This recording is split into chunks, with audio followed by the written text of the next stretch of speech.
Welcome back to Old School Sports and our OOTP 23 playthrough of the Pittsburgh Pirates. We are in early 2040, preparing to get ready for spring training and the upcoming season. Starting our third season as general manager of the Pirates. Had pretty nice improvement in our first year, a 17-game improvement to get to 72 and 90. And then a shocking 22-game improvement last year to get to 94 and 68. Won the NL Central, which was awesome. We were knocked out 3-0 in the NLDS, despite the fact that as the Central Division winner, we actually had home field advantage in that series. So that wasn't optimal. Definitely don't feel that this is a 94-win team. Certainly think that we got lucky last year. But to some extent, we have good young pitching, and we made a very conscious effort between the 2038 and the 2039 off season to improve our team defense, and that really helped our young pitching. Had the fewest runs allowed in the National League last year, a pretty middle-of-the-road offense, and that added up to a 94-win season. Thinking about our pitching staff, we basically have all of the same players back. You can see we've only got 11 pitchers right now, but we've got a few people down in AAA who can round out the roster. Most importantly, we've got all 5 of our starters back, and you can see that they all had excellent seasons last year. 4 of them basically had 220-plus innings pitched. And even Tony Santana, who missed a little over a month with an injury, our de facto ace, still pitched 165 innings. As I think back on it, it very well could be the first time I've ever had a team in OOTP where every starting pitcher pitched enough innings to qualify for the ERA title. Usually people get banged up with injuries or they're just not that good and you try somebody else out. So this is a good young pitching staff. We've got Bobby Gonzalez signed for another couple years. All of the other players, as you can see, are kind of in their mid-20s, late 20s, I guess, technically, maybe, with some of them. But don't have any of them signed to a long-term contract. They're all arbitration eligible. The issue financially is that right now we've got no room for extensions, but clearly we could temporarily tweak down the scouting and development budgets to give us some capacity to sign some long-term contracts. And I think we may look at doing that shortly. So although we haven't made many changes to our pitching and pretty happy with where the pitching is, I have made a few moves as far as our everyday players. And we're going to follow some suggestions from watchers of the series and probably go with 12 pitchers and 14 position players on the roster next year, given that our starters have such good endurance and even most everyone in our bullpen has pretty good endurance. But on the batting side, we've added Danny Mendez, picked him up in a trade with former first baseman Pat Peaches with the Dodgers. Mendez is a little more reasonable in terms of his contract, a little younger, and pretty versatile defensively and not a horrible hitter. Like the versatility that he brings, you'll see that with a lot of the players on this team over time, whether it's Dave Urquiza or Jim Kager. We haven't been able to put together the best players in the world on this Pittsburgh roster, given that we're still last in baseball in terms of our budget and our payroll. But want to at least give as many options as possible to our manager in terms of mixing and matching players, having some insurance in terms of injuries, and just giving as many options as possible when making lineup decisions and in-game decisions. So I think Mendez fits that bill nicely. Picked up Bobby Barrera in the Rule 5 draft from the Royals. Questionable whether he's going to make the team, but certainly in the mix as a fifth outfielder. Another guy in the mix as a fifth outfielder is Tony Espinoza, who we picked up in a trade with Texas. And then the big, in parentheses, or in quotes more accurately, acquisition of the offseason was bringing back Ignacio Carbajal as our starting center fielder. He was a free agent. We let him hit free agency, and he was looking for a lot less money once he was on the open market, which was good for us. Nice defensive center fielder and kind of hits enough to be a positive WAR player. So happy to have him back on board. And then Andres Mendez, who has been up at the end of the year each of the last 2 seasons, will likely be a full-time player at the majors for us this year. We don't have a lot of left-handed bats, so I want to get that left-handed bat into the lineup. You can see that right now he's not in a starting lineup according to our manager. We may end up force starting him at DH against right-handed batters just to ensure that he does get some playing time. Not the type of player we love because he's not that good defensively and his bat isn't so exceptional that, you're going to make a spot for him no matter where he plays or no matter how he plays in the field. But given that, as you can see, our only left-handed bats are Espinoza, who might not make the team, Carbajal, who's a light-hitting center fielder, and Fonseca, who's a light-hitting shortstop. Think it's pretty important that we have Mendez on the roster this upcoming season. And given the amount of money we have, I kind of feel like the big moves for the Pirates are done. I do have one other trade planned that I'm going to talk about right now, though. Bumped up our ticket prices, thanks in part to the feedback from a lot of you. And you can see we're not going to sell quite as many season tickets as we did last year, despite coming off a really good season. Theoretically, not going to have as high attendance per game, and we're actually going to have a little less revenue per game, which is not optimal. Now, I think we can fix that. If we go out and we win 90 games again, and we are in the playoff race, we're definitely going to be having more people in the stands than are estimated right now. But I hate to keep coming back to this, but I think we also want to try to do something to bump fan interest. So what I've gone and done is I've looked for a popular reliever who we can potentially get, because our closer, Ernesto Moreno, 26-year-old, former number 1 draft pick of these Pirates before I was involved with the team, and he's performed very well for us over the course of his career.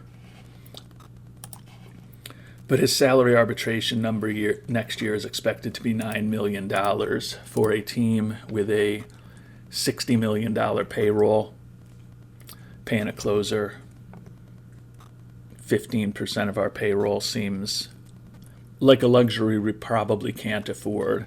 Now, there's certainly a chance that we'll get our budget bumped next year, which will open up a little more money. But I would like to have a little bit of an insurance policy at closer if we lose Moreno. And if I can find a guy who's also going to potentially give us a fan interest bump, I think that probably makes sense to do. Unfortunately, I think I have identified such a player. Charles Diaz, closer for the Rays. He's an Iron Man as far as his injury proneness. He's extremely popular. He's making $14 million a year, so we're going to have to put together a package where Tampa Bay will hold on to a good chunk of that contract. But he's an extreme ground ball pitcher, throws in the mid-90s, has good stamina, even though he's a reliever. Over the course of his career, he honestly has not projected as really an above-average player, especially with that FIP minus. But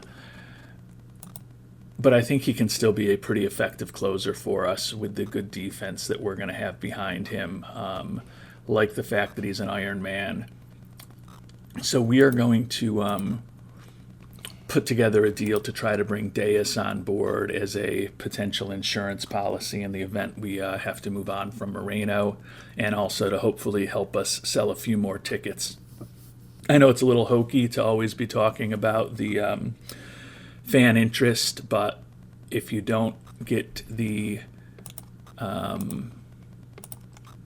finances right in this game with a team like the Pirates, you just have no chance. And every little increase we make in fan interest means that either we can sell more tickets at the current price, or we can raise the price of tickets incrementally down the line.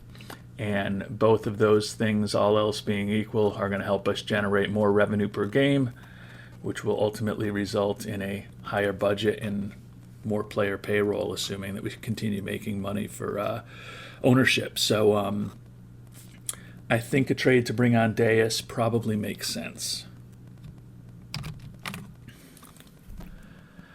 And we've got a deal together where Tampa Bay will retain 70% of Deus' contract for the next couple of years, which makes him a pretty good value for us. We have to give up a lot for a 32-year-old reliever. I'm not going to lie. Emmanuel Holguin, don't care about losing him. Nice personality, but he's a fragile 24-year-old. Never really going to be a major leaguer. Omar Lopez is a player who's been up and down the last couple of years. Really kind of a 4A pitcher. Throws pretty hard, but the profile just not that great, and he's already fragile.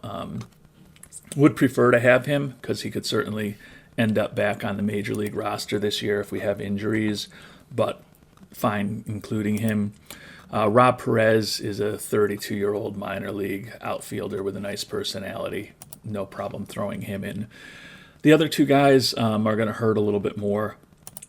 Dave Ortega is a first baseman, hit 288 and high A ball last year with 20 home runs in just 250 at-bats after not hitting quite as well down in single A ball. Certainly profiles as a guy who can hit some home runs. Doesn't have a lot of speed, fragile physically, and he's a fine first baseman, not really great anywhere else. Could play him at third if we need to. I think he's a guy who can absolutely contribute at the major league level down the line. Would prefer if he was kind of a backup first baseman, third baseman, rather than a starter. But okay including him. And then Chris Lines's starting pitching prospect. If he develops everything he's got, he could be an interesting pitcher. But he's got poor work ethic. He's fragile. He's 21 years old. We've never pitched him above rookie ball, although we will have him in Class A this year after a nice season last year in the DSL. But I just don't think he's ever going to fully harness everything he has with that poor work ethic. Would prefer to keep him on board just in case he develops, but for a guy who's going to definitely help us in the push to hopefully get back into the playoffs this year in Deus, a guy who we suspect is going to be out there anytime we want him with that Iron Man injury proneness, and a guy who gives us a nice insurance policy if we do have to move on from Morales as our closer, or Moreno as a closer at the end of this year, in addition to having the kicker of being extremely popular. If it wasn't for the popularity factor, would I make this trade? Probably not. But I do want to kind of continue to do well with the financials here, and I think this will help me do that. I'm still going to try to get a little more out of them, though. 75% retention of his contract. They aren't sure what they're going to do, so we're going to go ahead and submit the offer and try to save every penny we can in this potential deal with the Rays.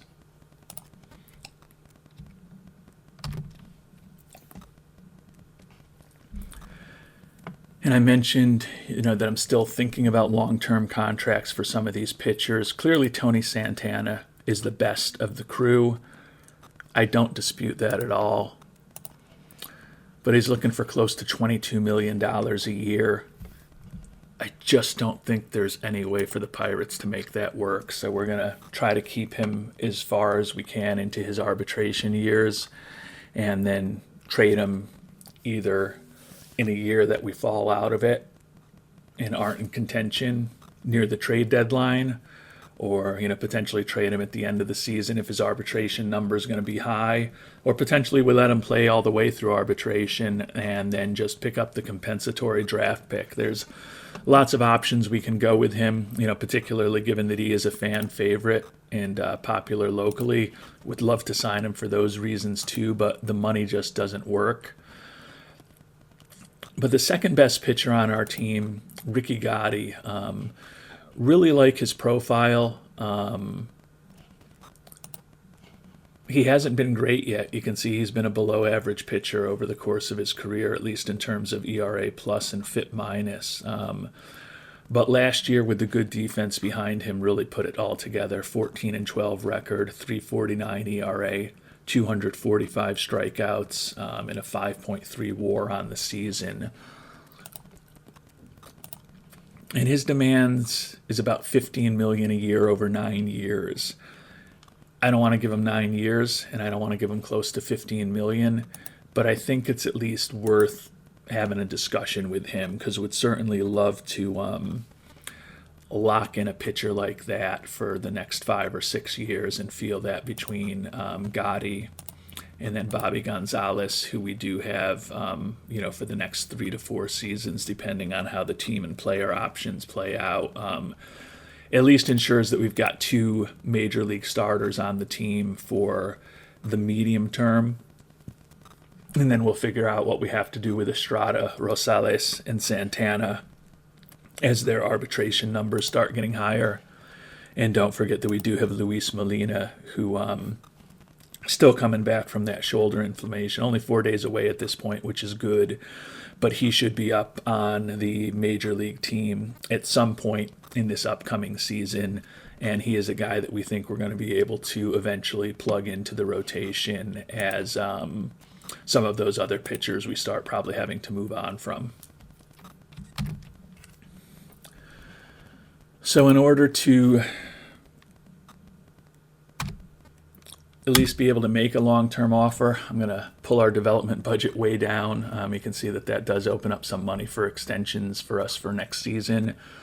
And we're going to at least have a conversation with Ricky Gotti as to whether we can come up with some kind of long-term extension that'll keep him around a little longer than just his arbitration years and into at least a couple of his free agency seasons. And I'm guessing Gotti's not going to be excited by this offer. As I talked about, he's looking for close to $15 million a year over 9 years with a player opt-out. We're offering him 6 years, barely over $10 million a year average. He is going to make more the next 2 years than he's expected to in arbitration right now. But we're potentially trying to buy out 4 free agency seasons into his mid-30s. So I think it's just a matter of how angry this is going to make him. But we'll see what he comes back with. Yeah, he's willing to go. He still wants 9-year contract. I'll up the money a bit, but we still have him under control for another 2 seasons, so I don't feel like I have to go crazy trying to bring him on board right now. All right, we're coming back to him with something closer. It's an 8-year deal now, although there are 2 team options on the end. And we've got the average annual value up over $12 million. But keep in mind, that's still more than $3 million a year off of what he was looking for, and 1 year less than what he was looking for. So I have a feeling his nice negotiation smile is going to be closer to a frown after we make this offer. Yeah, he really wants $15.5 million for 9 years. I don't think that's something I can commit to right now. So we gave it a shot. We still have time, when we look at Gotti and, Gotti, 2 more arbitration years for him. We look at Tony Santana, 3 more arbitration years for him. And then the last of the starters, Marco Estrada, 1 more arbitration year for him. And then, obviously, Bobby Gonzalez is locked up potentially for the next 3 years after this upcoming season.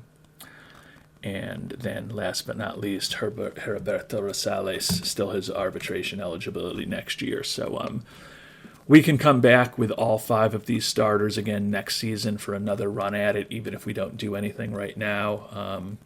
So I'm not going to push it as far as the contracts with either Gotti or Santana. But while we're thinking about extensions, there's a couple everyday players who I'm thinking about extensions for. One is our backup catcher, Ishmael Heel.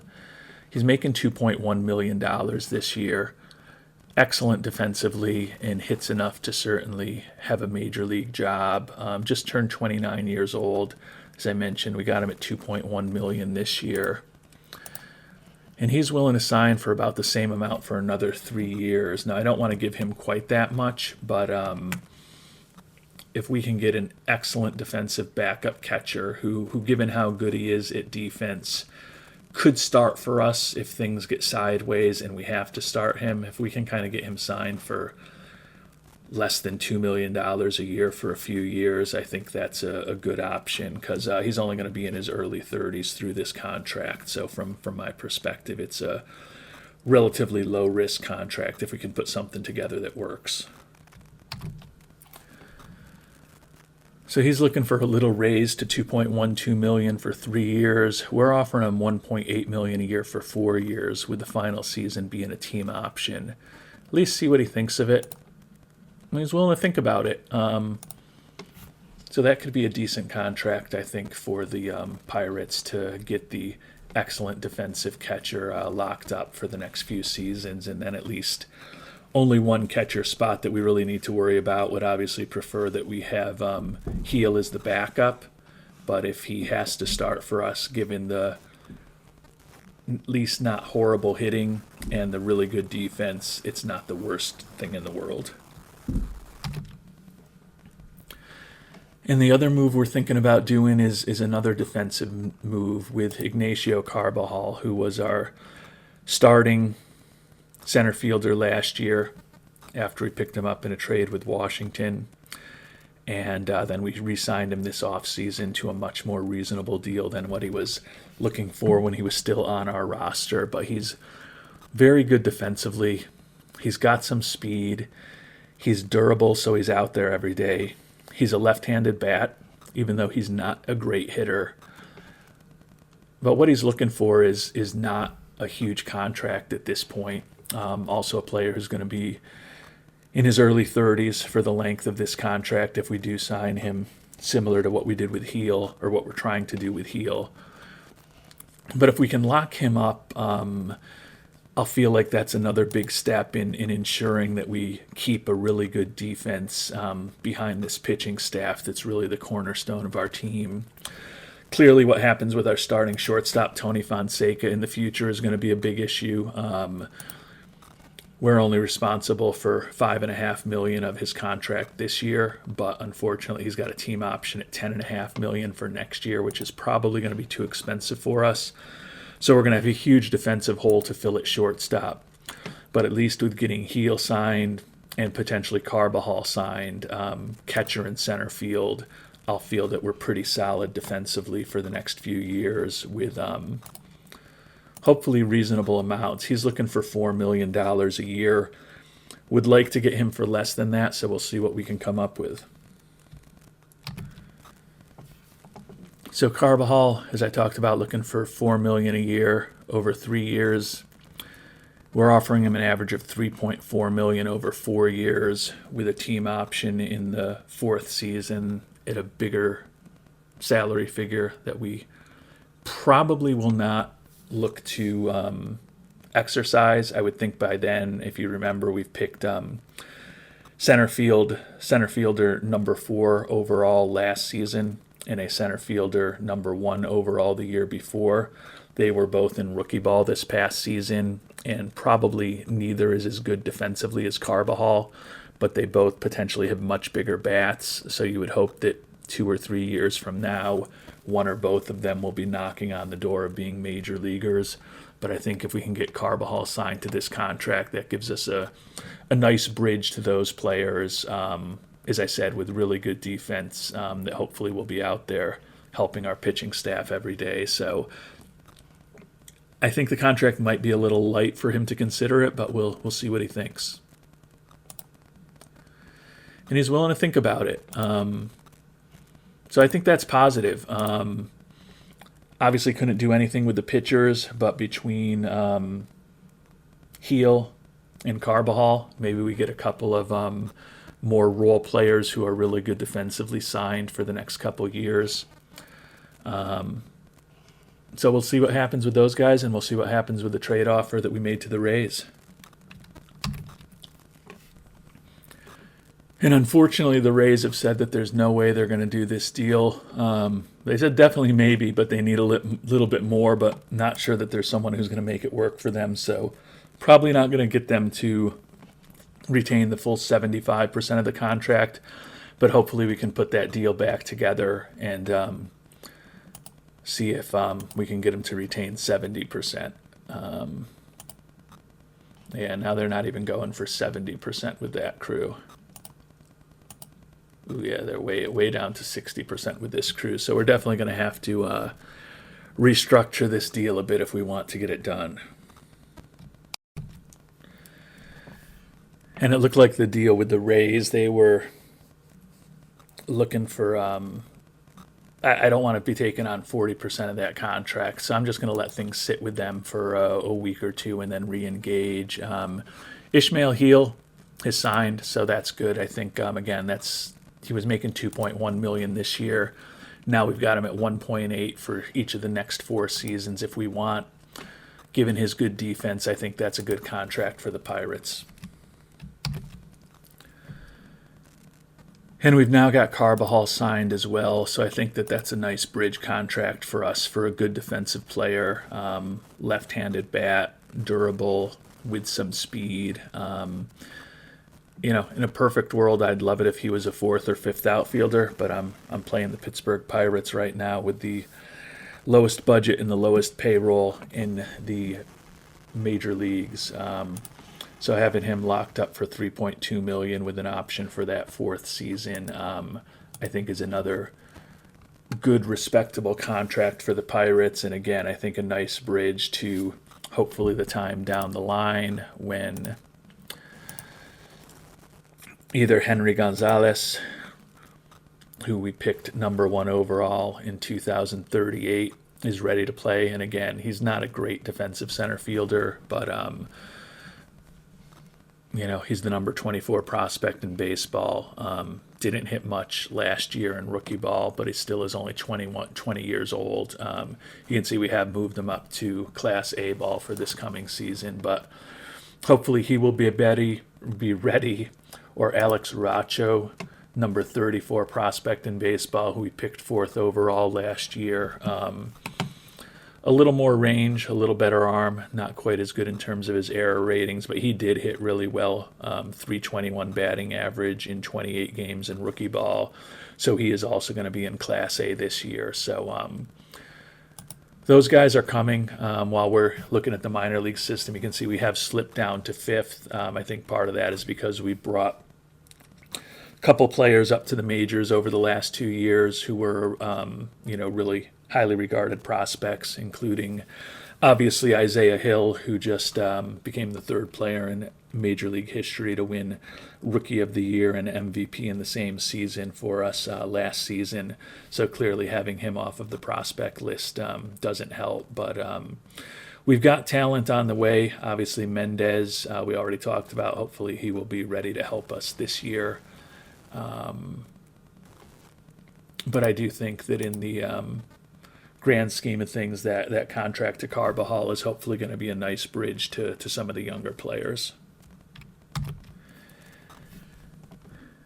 And we've pieced a deal for Deus back together. Only going to be able to have them retain 65% of his contract, so we're going to be on the hook for $5.5 to $6 million. I think. Is that the right number? 14.2. Okay. No, $5 million exactly for the next 2 seasons. So a little more than I wanted to spend. Still centered around Lenesis, Ortega, Rob Perez, and Emmanuel Holguin, but we had to add in David Villalobos, who's a guy who was our Rule 5 pick, one of our many Rule 5 picks when we first took the team over. Held his own at the major league level, was actually pretty decent in AAA for us last year. Would like to keep him in the system. He's another young pitcher, but he doesn't have great movement, and his control is also suspect. I think he can probably still be a reasonable reliever, but not going to use him to hold up this contract, given that we really want Deus on board to be our insurance policy for Moreno. Another big arm in our bullpen is we're hopefully going to make it back to the playoffs this year, and then also leverage his popularity. So we're just going to go ahead and complete this and not mess around anymore. You can see we did get a significant fan interest bump, so hopefully that's a positive for us. Well, looks like it was 5 points. I think we were at 56, so hopefully that will spur the sale of a few more season tickets and help us generate a little more revenue per game. And I mean, that's really it for the big moves we're going to make. We've now added a pitcher, which we definitely did not expect to do. But I think, as I said, it gives us nice insurance for Moreno as a closer. Actually going to probably going to put Moreno into the rotation, which is what we've been trying to avoid. But if I don't force him as closer, I'm just wondering whether our manager will use Moreno or Deus as the closer. So we'll see what Jan Vasquez thinks. And he's going to put Deus right into that closer role. I think it probably makes sense. I don't know if it makes sense, but I think it makes sense for me in a selfish way, because I guess there is a chance that if Moreno is in a setup role all of this next year, maybe his arbitration number won't be quite as high, and maybe we'll be able to keep him. Kind of weaselly, I know, but I'm the GM of the Pittsburgh Pirates, man. If I got to do some weaselly things to keep this going, I'll do what I got to do. And with $17 million to spend, the preseason begins tomorrow. We've got till spring training to kind of right size all of our numbers, but want to make sure that we're not going to mess around anymore with development, since we've kind of signed the long-term contracts that we want to sign. Still gives us $3 million for free agents if we go with scouting and development budgets that are a bit lower than they were last season, but still high in contrast to most major league teams, and certainly very high for a team with the budget that the Pirates have. We've got $8 million is set aside for the draft. I think that's fine. We're not going to be able to, if there's a guy looking for 13 or 14 million who happens to fall to us near the end of the first round, we're not going to be able to draft a player like that, because we're just not going to have the finances to bring him on board. But I think that's fine. We'll take the best player available who we can afford towards the end of the first round. I'm going to actually get the development budget right back to where it was last year. Still gives us a little bit of money to potentially take on some contracts if we need to, but we've got a lot of high draft picks invested in this farm system, and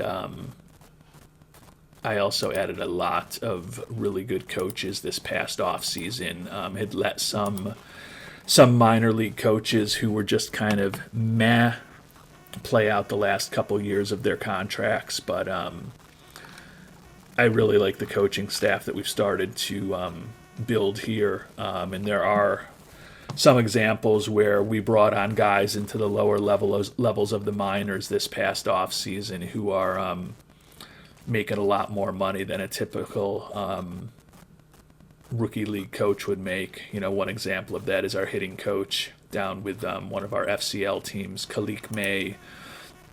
You can see he's legendary at teaching hitting, excellent with development, excellent with mechanics.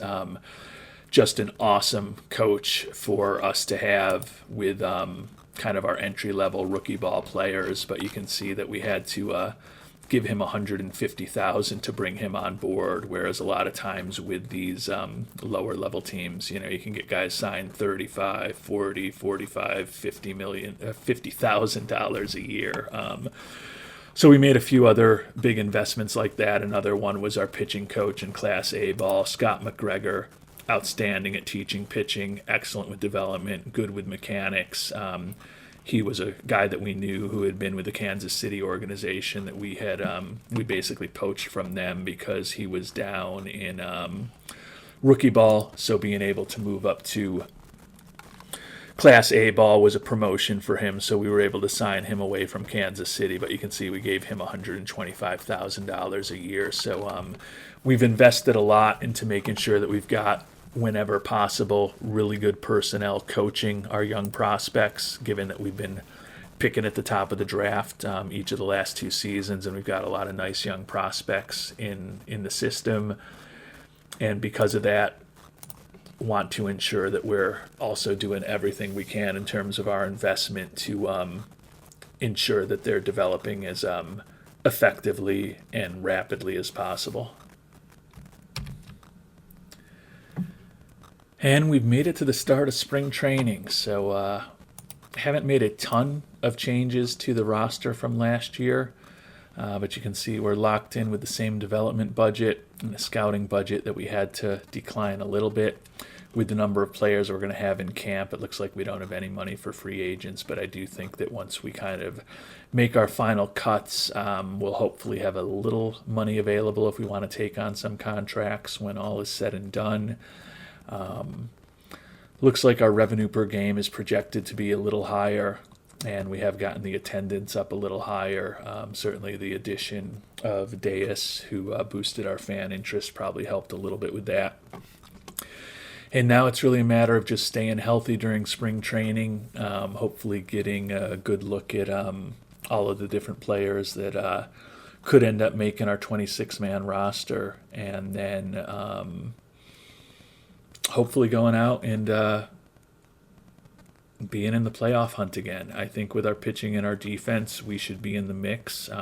Probably won't have the best pitching staff in the National League again this year, but if we are in the top handful of teams in the NL in runs allowed, which I think we should be with the pitching and the defense that we have, if we have an average-ish type offense, you know, that sounds like a playoff team. If our offense ends up being below average, then we may have our problems. But I don't know whether we're going to be considered the favorites to repeat as NL Central winners. But I do feel like we should be in the playoff mix, so we'll see how spring training goes. And as camp begins, we've got 20 pitchers in camp. You can see our big 5 in our starting rotation, and then move into a 6-man rotation to give Luis Molina, who was injured last season, missed the last half of the year in AAA, but was excellent when he was down there. 2nd-round pick from the Pirates in 2037 out of Southern Illinois. I think in a perfect world, I want him to start the year in AAA, but he will definitely be a contributor to our team at the major league level this year if he's healthy. So I want to see what he can do in camp. And then looking at our lineups, we've actually got 25 players in camp at this point. So we'll find out what we got. Yeah, I can see we got a bunch of catchers in camp. We're actually starting Mario Ramos, who we signed as a minor league free agent not that long ago. Really like having him in AAA. He's also a popular player. I feel like we're kind of committed, and he's very good defensively, although he doesn't have a great arm. I feel like we're kind of committed to Ishmael Heel as our backup after the contract that we signed him to. Adam Fuchs, I love him in the clubhouse. Love that he's an Iron Man, making a good amount of money, but pretty strong and versatile defensively. I guess theoretically there's a chance that we would move on from Fuchs to Ramos and see if we could trade Fuchs away. I don't know that I'm going to do that, but we'll get a good look at all of these guys in camp over the next few weeks. And we just made another minor league signing that could make our catching situation more complex. So we got Drew Romo, who's brilliant defensively, fan favorite. He's wrecked physically, doesn't hit that much, but he signed a minor league contract with us. We are certainly going to put him into camp right now. I'm going to promote him to Indianapolis, but then we're also going to put him into camp. The fact that he would be making the major league minimum, even though he's not much of a hitter, he's still an incredible glove. We're going to have some tough decisions to make at catcher when we finish spring training. That's for sure. And as we get near the end of spring training, Edgar Flores has come to us with the charity storyline. As we know from previous experience, this is a way that more likely than not will give us a nice boost in fan interest and fan loyalty. Now it's going to enrage our penny-pinching owner, Bob Nutting, and it's probably not going to be the best thing for our job security because it's going to cost us, I think, about $16 million. And we haven't upgraded at third base, and we've let the player that he wanted us to extend leave the team. We'll see whether we can reach the playoffs, and we'll see whether we can improve the on-base percentage. But this is also going to ensure that we don't have any ability to take on any contracts this season as we get closer to the trade deadline. But I've been talking about the focus that I have on kind of building up the interest in this team in Pittsburgh. And I think that starting a charity is the best way to do that. Take a look at our accounting, and we're projected to make about $10 million this year, so that's going to be a negative number after starting the charity. The hope is that we'll play well on the field and we'll get some more people in the stands, and that'll allow us to make up some of the difference. So we're going to go ahead and start the charity. Don't know if that immediately goes into the accounting or not. Yeah, it doesn't look like it showed up yet. I think when I move forward a day, it will be there, and we can see that. But or it may be when if he responds to us like, "Oh, thank you so much for starting this charity," kind of thing. That may be when we actually see the hopeful bump in fan interest and maybe fan loyalty from this. And we've made it to the end of spring training. The good news is pretty much everyone is healthy. We've got a lot of decisions to get the roster down from 39 to 26, including that big catching decision that I've been talking about. But we'll see what the team looks like when we make these final cuts. It's going to be an interesting season here for the Pirates. And it was relatively easy to get down to the 12-man pitching staff that we're going to take north to Pittsburgh. Starting rotation, same as last year: Gotti, Santana, Gonzalez, Estrada, and Rosales. Looks like right now Andy Ochoa is actually going to be the guy that manager wants to use as closer. Ernesto Moreno and the recently acquired Charlie Diaz, both in setup roles. Lefty Willie Arenales back in middle relief.